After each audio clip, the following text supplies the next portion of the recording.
Social মিডিয়ায় প্রেম করো, কাউকে ভালোবাসো। আমি ক্ষতি বলছি না, কাউকে ভালোবাসা বা কাউকে ভালো লাগা ক্ষতি না। সোশ্যাল মিডিয়ায় তুমি প্রেম করতেই পারো, ভালোবাসতেই পারো, কিন্তু একটা সময় কি হয়, সেই ছেলেটাই তোমার কাছে শরীর চেয়ে বসে থাকে। বা কিছুদিন যাওয়ার পর সেই ছেলেটা তোমার কাছে বলে বা তোমাকে বলে যে ভিডিও কল কর, বা নোংরা নোংরা কিছু জিনিস দেখতে চায়। ঠিক আছে, তো এরকম ছেলে যখন তোমার সাথে এরকম কিছু করে, তখন তোমার কি করতে মন চায়? হ্যাঁ, তুমি তাকে ভালোবাসো, 1 বছর, 1.5 বছর, 2 বছর ভালোবাসো, তাই বলে তাকে শরীর দিতে হবে? কিছু কিছু মেয়ে ভুল করে সেটা করে বসে, মানে প্রতারণার শিকার হয়ে যায়। কিছু কিছু সময় হয়তো কোনো মেয়ে বেঁচেও যায়, কিন্তু যারা বাঁচে না তাদের বলছি যে দেখো, এসব করার পরে সেই ছেলেটা তোমাকে ব্ল্যাকমেল করে, তোমাকে নানান ধরনের কথা বলে, এটা না করলে ফেসবুকে এটা পোস্ট করে দিব, ইউটিউবে পোস্ট করব, অনেক হ্যারাসমেন্ট করে। তাতে কি হয়, তোমরা কি করে ভয় করে সেই জিনিস ছেলেদেরকে ভয় করো, প্রথমে ভয় করে ছেলেদেরকে কি করো, যে কিছু টাকা পয়সা চালিয়ে দিয়ে দাও।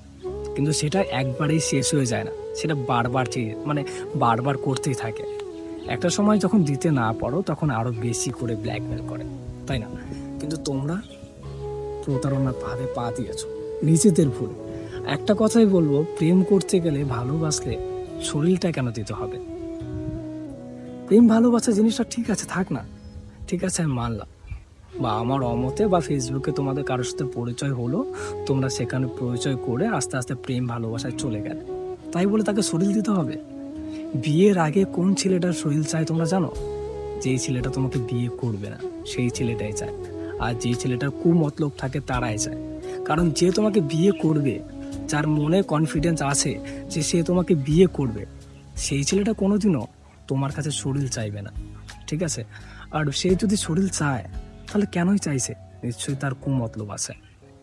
কারণ যে মেয়েটা তার কিছুদিন পরে বউ হতে চলেছে, তার কাছে শরীরটা কেন চাইবো আমি? এটা নিজেরা একটু বোঝো না? হ্যাঁ, তখনই শরীর দাও, না বলবো না, রেজিস্ট্রিটা করো আগে। যেই ছেলে রেজিস্ট্রি করতে সাহস পাবে, তাকে শরীর দাও, অন্য কোনো ছেলেদেরকে নয়। অনেক মেয়েই আছো প্রতারণার ফাঁদে পা দিচ্ছ। এসব করো না, জীবনটা শেষ হয়ে যাবে। আর একবার জীবন নষ্ট হয়ে গেলে সেই জীবন কোনো দিনও ফিরে পাবে না। বুঝতে পারলে? যদি ভালো লেগে থাকে, একটা ছোট্ট শেয়ার করে দিও, তোমার বন্ধু বান্ধবীরা যদি একটু সতর্ক হতে পারে। টাটা।